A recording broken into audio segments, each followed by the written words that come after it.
Hello, welcome to Trekkie and Beyond, a Star Trek podcast. I'm Anika. And I'm Andrea, and welcome to episode 12. Still don't have enough fingers for that. Of season 4 of Star Trek Discovery. And this title is called Species 10C. So basically, a quick little recap. As the DMA is approaching Earth and Navarre, Captain Burnham and the crew of the USS Discovery, plus all the little delegates, they are coming to make first contact with the species 10C.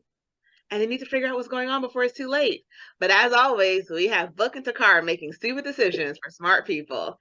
So, initial reactions, Monica. What did you think of this episode?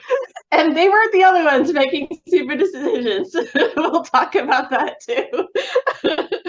I have a hard time explaining this. It's like it's full of emotions, I think, just like Species 10C. And so for me, it's like it's an equation. It's 25% irritation at Tarka, 25% disappointment at Book, 25% joy, and 25% surprise. And the joy and surprise is about what I think is to come. Joy mostly at Jet. Thank you very much, Jet. And I'm looking forward to talking about it. It's full of emotions, and I understand why these feelings are complex. So you have updated my initial reaction just slightly. I have to say, it was about to be 100% disappointment, like all over. I just I can't even think of anything I want to keep about this episode. But I have to say 15% proud of Jet because you're right, she was the only saving grace of this episode. Like I had to think about it real quick. I was just like, oh wait, it really was about to be 100% disappointment across the board. But then Jet did save the day. She gave me 15% joy. Everything else I hated. But also the math guy. Come on. The math guy. No, just Jet. And I love that actor too. I love that actor. Everything, like he always plays like side characters, and I've seen him in so many different things, and I've loved him in everything. But this one, nope. The only person who gave me joy was Jet. Okay, I'll take it. I wanted so much more from this species, and I got nothing. It was like they couldn't think of an alien, so we're just gonna make it gas. I was just like, this is bull. I hated this episode. See, I like to think that we haven't seen the alien yet. We've just seen a way that they're trying to communicate with that better be it. With Discovery and their power, and that they're so advanced. And even though I don't think the president of Federation thinks of them as being very advanced, I don't think she's there yet. Like I hated the entire conversation about them trying to like think of a way to like communicate with them. I don't know. Like I watched this immediately after our last recording of episode 11, and I never do that. I always wait until like the morning of or the day or the night before we record, so that way it's like fresh in my head. And this one, I was like, I'm so excited. I was like, we're finally going to. I was like, hopefully this episode is going to make me love this entire season. Hopefully this episode is going to give me everything that I want. Hopefully this episode is going to give me the aliens. And I was just like, this is bull. Well, we'll get into it. Let's go ahead and discuss a lot of this episode, because I can just repeat the same line over and over and over again. And I don't want to do that to people because I did not like this episode. Jet did have some really great scenes in here. Engineering had some really stupid scenes. Everyone else had some really what are you doing scenes. Okay, so basically a more little in-depth critique about this episode. We see the Discovery crew, they are coming up on the aliens. Tarka and Book, they're still shielded. Book's stupidity is he thinks that because he will honor, because he's trustworthy, people he trusts are trustworthy, and that's not true. We see that the Federation, they are having like, they're gushing over the fact that they can make first contact, and they're figuring out mathematical equations, and it's just none of that makes sense to me. We have Jet seeing what the math that Tarka's making and realizing what I said last episode. He does not care who dies. He does not care who dies as long as he gets what he wants. We see that Tarka gets his way and he betrays Book. And we also see that the aliens, after making contact, which they speak through elements and not like words, that they are believing Discovery has like betrayed them a little because of what Tarka ends up doing. And we just see Jet being the smart aleck, keeping this PG, the smart aleck that we know and love, and we've come to look forward to from Jet. So, opening scene, what did you think about them trying to like get into meeting Tennessee? First of all, it seems as though the president just wanted this to be like really quick and out to get back to Earth. And it doesn't go down like that. It's not as fast as she wanted. And Michael could tell that Species Tennessee was just scanning the ship, trying to figure out Discovery's purpose, because I think Species Tennessee is just as confused. And so I think at this point they sent out some dots with "We come in peace," and they were like, "Okay, whatever. We'll just devour your dots and dissect it." I think, and that scared Discovery when Species Tennessee sucked in the dots. And I think the president of the Federation started to panic and wanted to leave, even though they're really here for a bigger mission. And it's really about selling her. I don't think that she has ever been in this type of situation. I guess all of them. No one's been in this situation that's been on the ship, and they're scared. They're all scared. They're all in an unknown territory, fearful, and don't know how to communicate, how to proceed. There needs to be a better escape plan when they go on red alert and like warp us out of here. I feel like you're in space, you are in this, like, why isn't Paul ready to jump away? Or, oh no, wait, he can't jump at this part, can he? Because the MyCL network doesn't work out here.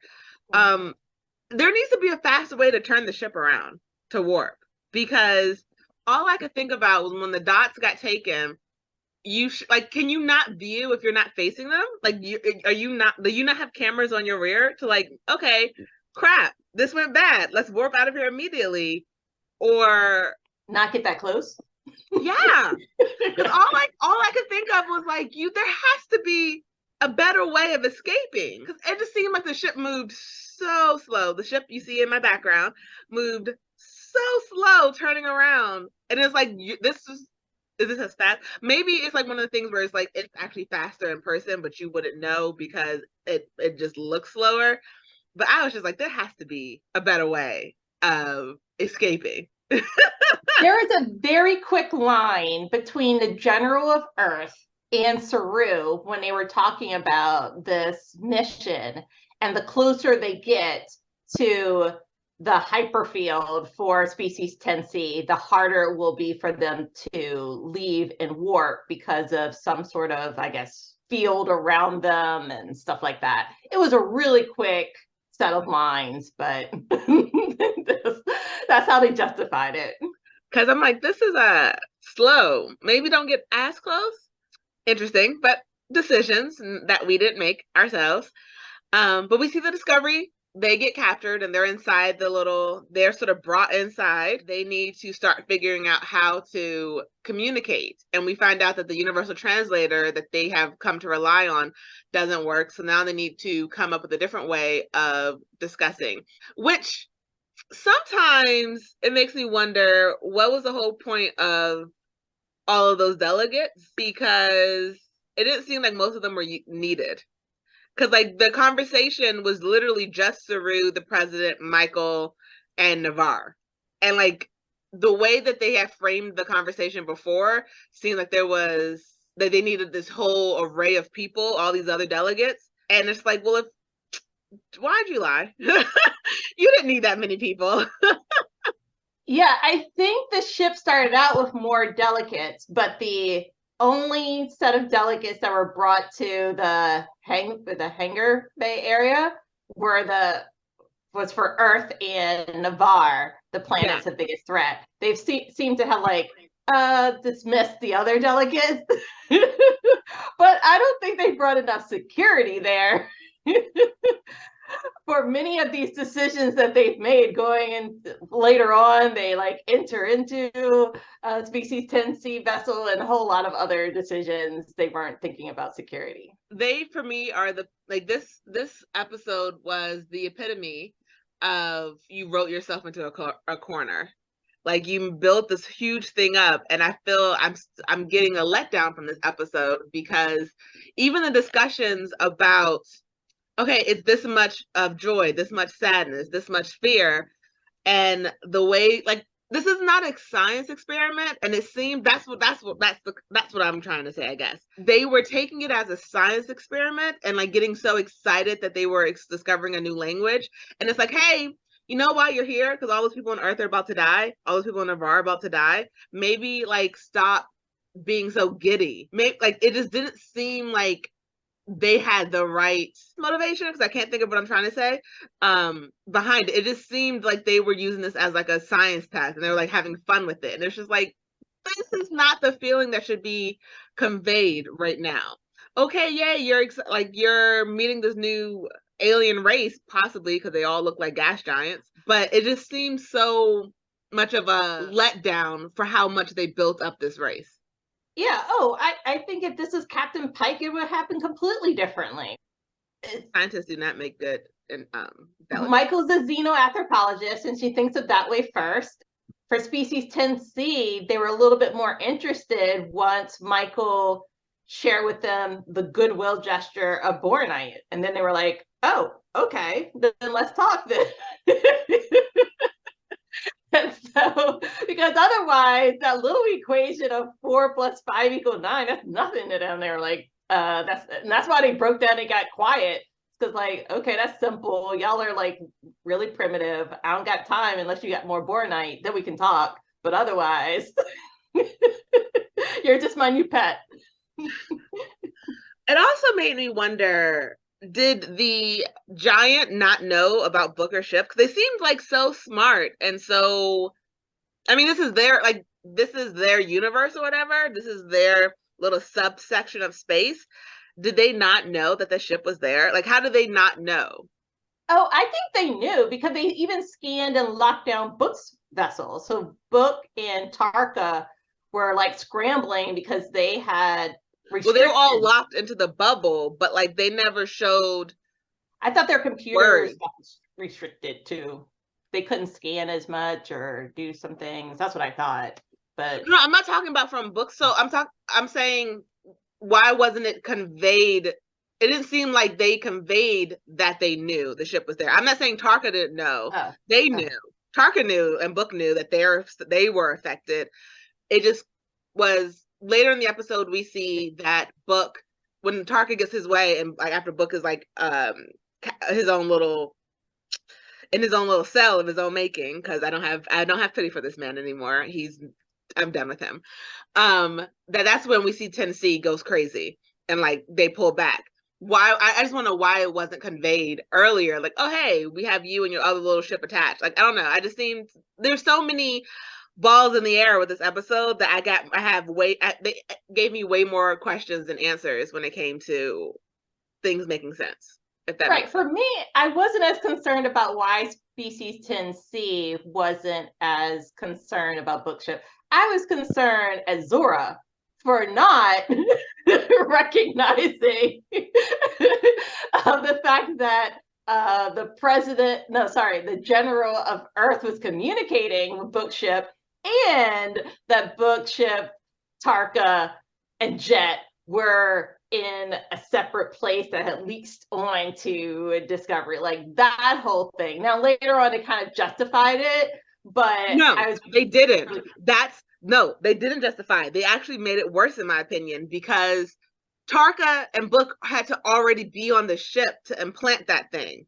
Right. So Zora, how did you not know before he implanted it that it was planted? Yeah, I'm with you there. I guess I was talking about the scrambler. That is why she wasn't feeling well, and she was confused. But it was like, why didn't she say, oh hey, after Tarka put that scrambler in me, I haven't felt well? Like, because you are a computer. So like, what is going on? Like that whole scene, it was just like, wait, so you can't, did he stop you from remembering anything that happened prior to you? Because again, why didn't you notice that they were on your ship, Zora? Why didn't you like, oh, I got sick after someone implanted something in me? Because you speak to them, you have feelings. What the heck is going on? Oh yeah, why didn't she notice that Jet's comm was it under like the floor? Like Yeah. why is in a bit or whatever that thing is, and that her physical being wasn't there? So it's a whole other thing. This is why I Zora's say a big letdown here. Zora is such a huge letdown. I do not like her. We're going to talk about Book in this episode because we find some more information out about him, or at least I think we do, because I didn't know this information. And then we see that he is a very honorable person, but sometimes honor makes you stupid. And sometimes, and not even with just with him, we see with like sometimes you can't be honorable with someone who's not an honorable person because they don't play by the same rules. And you always want to say you never want to do anything you're going to regret, or anything like anything that you could come back on you, anything that's not you. But at the same time, sometimes just doing nothing and not trusting the person is good enough. No one says you have to do something illegal like they are, but like remove yourself from the situation and stop assuming that just because you're honorable, that the person you're working with is honorable as well. Because when someone tells you who they are and they show you who they are, believe them. Because Tarker has shown Book consistently since they've met, he does not care. His story keeps changing and evolving to fit the needs of whatever he's trying to get to. Book, I understand that you started this, you went down this road with good intentions. Actually, no, you went down this road with anger, but like you were trying to stop more people from being hurt, but you were working out of anger. You did have good intentions. You did not want anyone else to die and to go through what you're going through, because as far as we know, you're still the last one of your species. So like we understand where you're coming from. You should understand where Tarka is coming from and all the risks that he has taken and the lives that he has risked. He's not on the same wavelength as you. He's not, because every time he's had a chance to do things correctly, he has gone against it and done something that has put more people in danger. And because of his actions, Earth and Navarre has less time to figure out either how to save themselves or to get in contact with 10C and stop them from what they're doing. So basically, when Discovery ship, along with Book ship, is pulled into the 10C little gravitational pull thingy, Book wants to help the ship out. Book wants to figure out what's going on and save them and find a way. Tarka is just worried about getting through the little bubble that they're in so he can go to where the power source is and blow it up. And even though Book is like, look, no, that's not what's important right now. This is important. We see that Tarka is working on his own thing, and Jet, being the total badass that she is, sees what he's working on, is like, that's not right.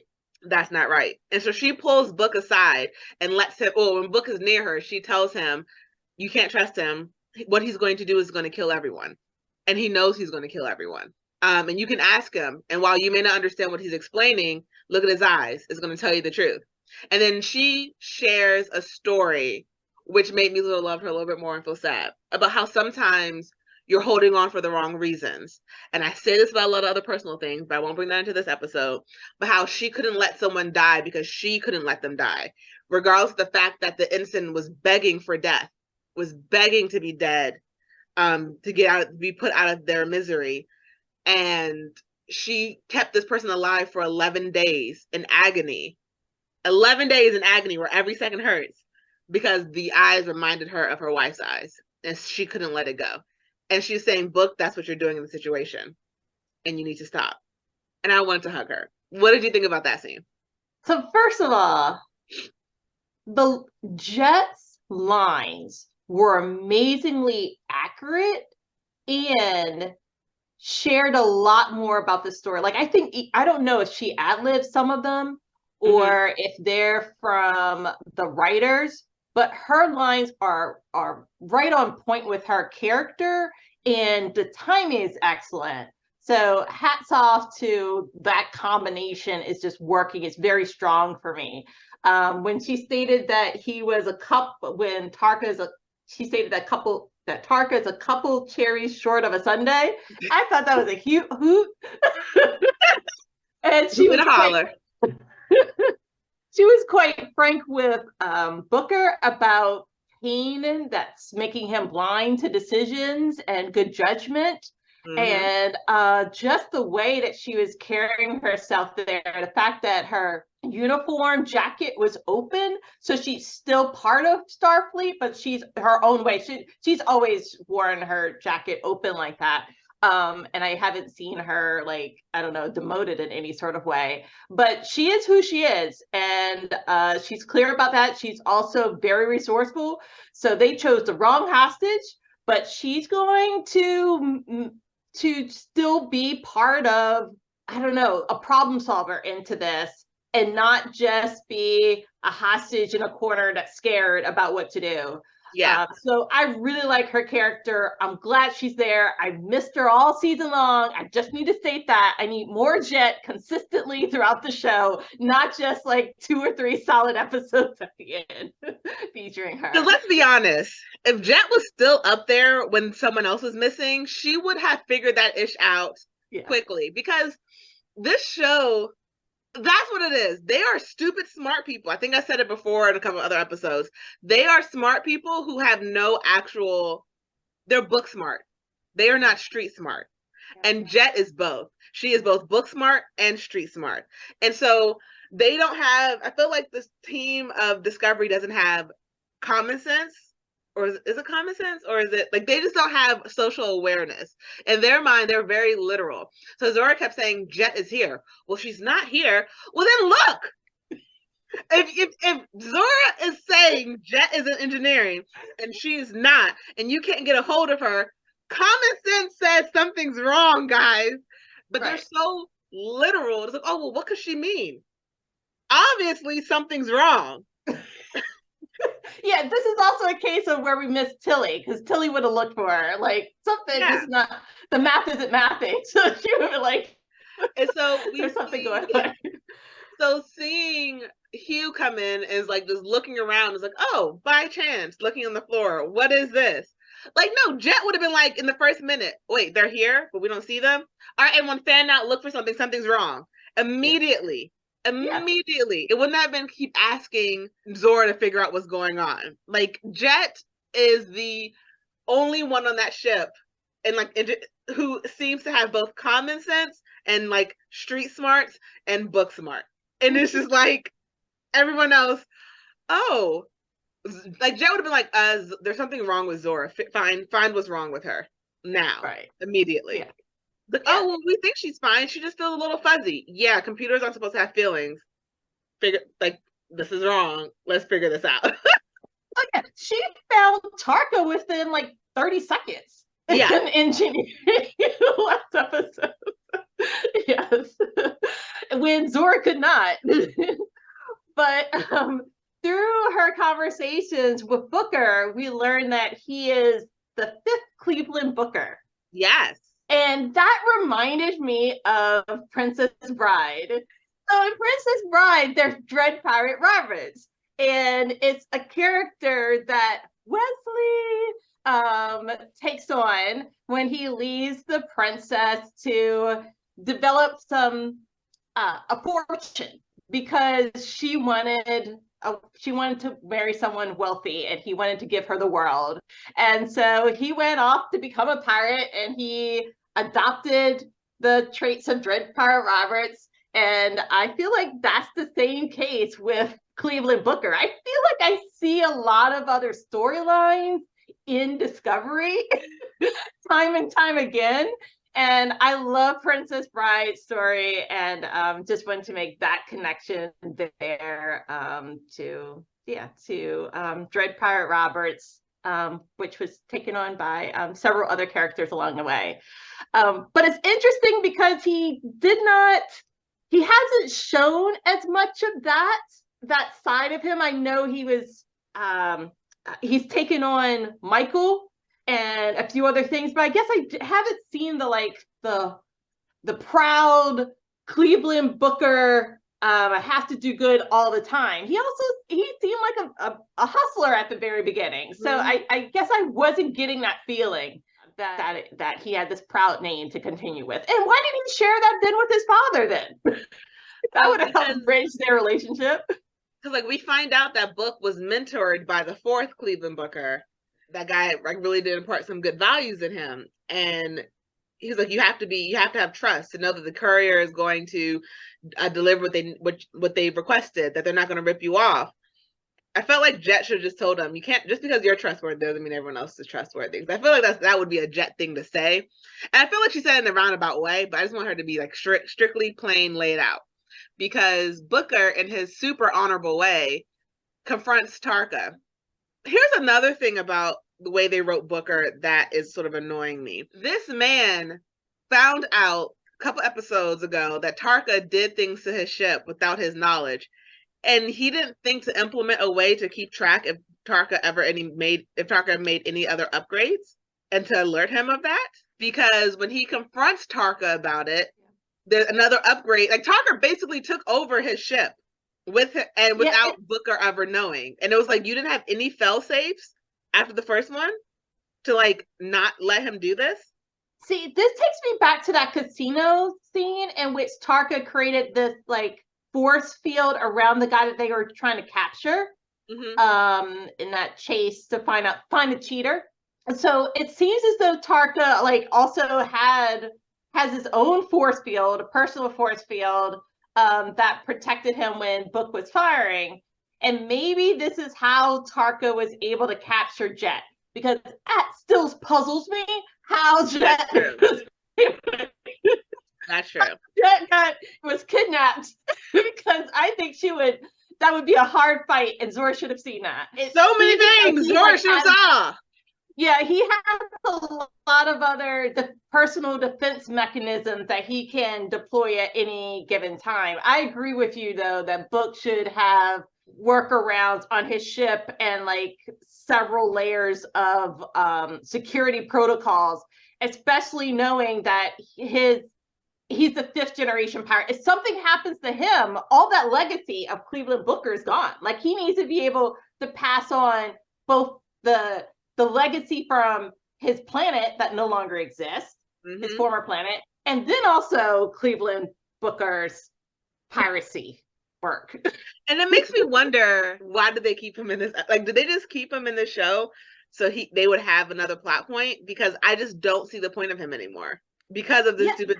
It just makes me wonder, why should we really care about his character anymore? Because he just consistently makes the wrong decision. And he's putting his entire legacy, both his and other people's legacies, at risk because he cannot see outside of his anger and his hurt. Yes, I tried to explain this last time, and I don't think I did it well. I think that he's there to help carry Tarka through, like in the writing. Like he's, I don't know how to exactly explain it, but he's the plot point. He's helping to carry, because otherwise Tarka would not be at all of these major decision points. He would not have gotten as far in this story as he has if he didn't have this relationship with Book, and Book has let all of his guards down and has thrown away all judgment.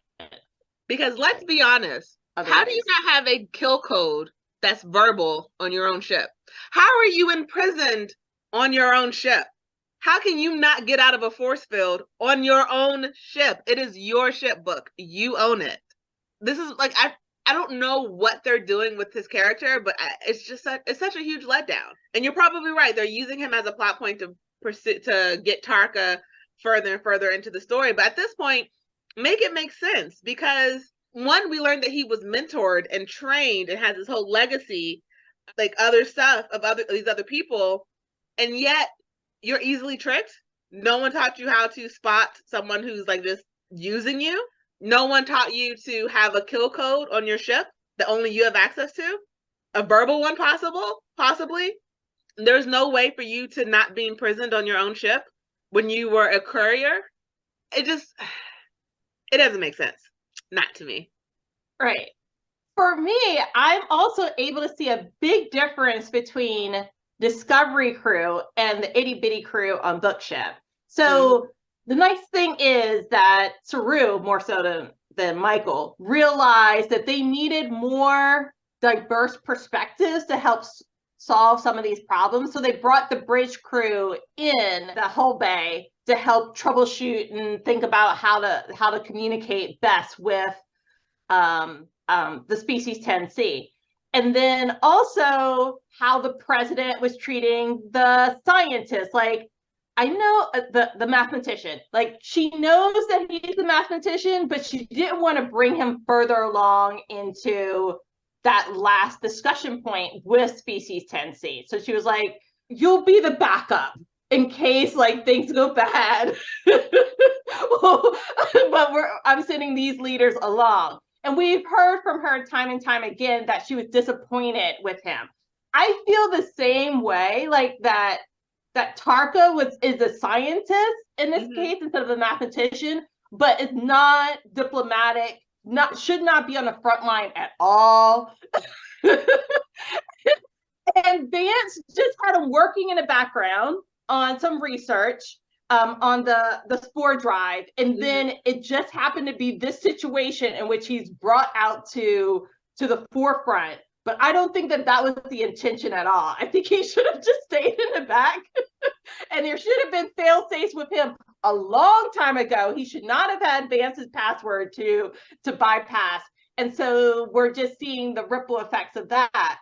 I'm saying all of this to show that that Discovery is showing more of a team, and that Book should have realized a long time ago that Tarka is not part of his team. Tarka is not a team. It's like Discovery is a team. Like, even though he's worked along solo for a long time, he's then eventually learned how to work with Michael. But you need to like have a better understanding of teamwork and who's in alliance with you versus who just continuously goes wrong and rogue. Because the first time they betray you, you need to know they're capable of that.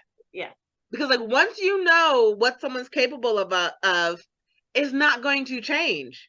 You're spitting facts, Monica. You're spitting facts because Book, Tarka betrayed you.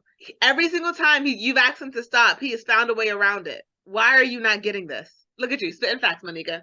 Look at us agreeing. Look at us agreeing. Did you think we'd be here? Not me, because she loves this episode, and I don't know if I really like it. I like the fact that Book is now imprisoned on his own ship. Like, I'm like, serve you right, dude. How you get imprisoned on your own, because even Michael was able to, when she was in the brig all the way back in season 1, she was able to get her way out of it. And Book, you don't have a way of getting out of that? Seriously, we're doing that? Okay. Yeah, he has no one to blame but himself right now. So back onto Discovery, we see that we in the first half of the episode we talked about how 10C sent like this little orb for them to get into.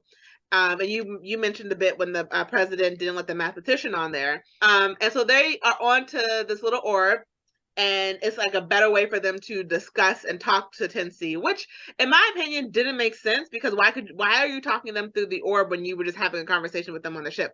That didn't make any sense to me. What was the point? But then we also see that while they're in the orb, they're like sort of disconnected from Discovery. They can't really talk to them. And so this is when Tarka is sort of making his move, and right around the time they find out that Jet is missing at the same time. Because also during the PA system, Commander Reno pleads a sport to engineering while like you're trying to discuss. It was just so much. I just couldn't. I was like, okay, we're I guess we're supposed to believe this is just normal. Like, you're in the middle of first contact, and even on the bridge, even on like the cargo bay. Yeah, Jet, where are you? This is very important. We're trying to think and discuss here, but yeah, let's have this PA system in here. And then we see that the Jet was able to get a message to Discovery, and by this time, Book is already imprisoned. And so the people on this, it's really interesting how she worded it, because she said both she and Book are prisoners. And so to someone who doesn't know what's going on, because we know the president of Earth is like in cahoots with them, it seems like Book was always a prisoner. Because and he had like, so it was worded in a way that sort of saved Book, yes. Which instead of just saying, hey, I'm imprisoned and now Book is imprisoned, right. She worded it so like they're both imprisoned on his ship. And then we see that Tarka gets his way and that he knows he could possibly kill people because the math is off or the math is dangerous and he doesn't care. And he gets out of the little orb thing and that shoots Discovery back to the crew, back to Discovery right before Saru is able to relay the message of please remove the DMA, which is the whole, but here's the point. Tarka doesn't care about the DMAs. He does not care that they were about to remove it. He does not care because he needs that DMA to be his power source or whatever's running it. Yes, and then also, if the math guy was in there with them, they could have relayed that message a whole lot faster because they were thinking about this whole like, oh, how do we communicate us? And there was this whole back and forth about us, like when time is of the essence, when you only have 12 hours to solve this thing, bring the sharpest tools that you have. The mathematician. For those who are listening to this on the podcast and not watching this on YouTube, I have been giving her the thumbs up her this entire speech because make it make sense.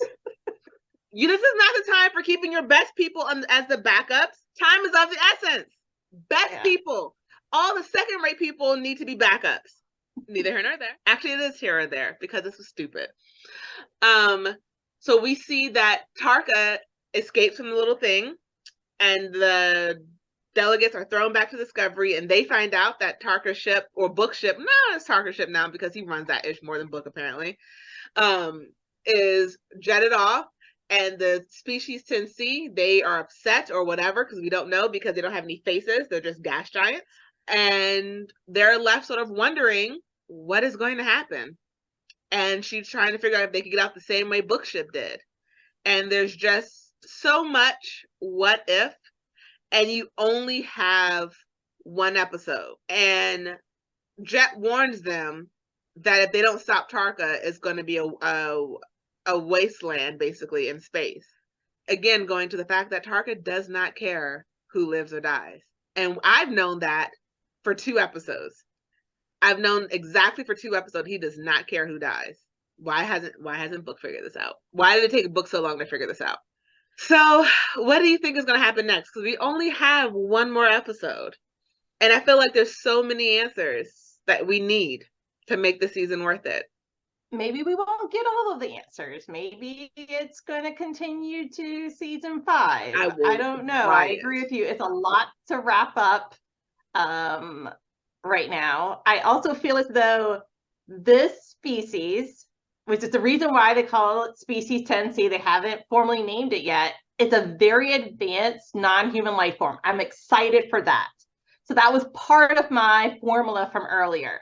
I like the fact that there's a non-human form. I would like to see more of it, more communication and what it looks like. And because there was, I guess, thousands of them around Discovery. So more, I want to dive into their world more. That could be a whole season within itself.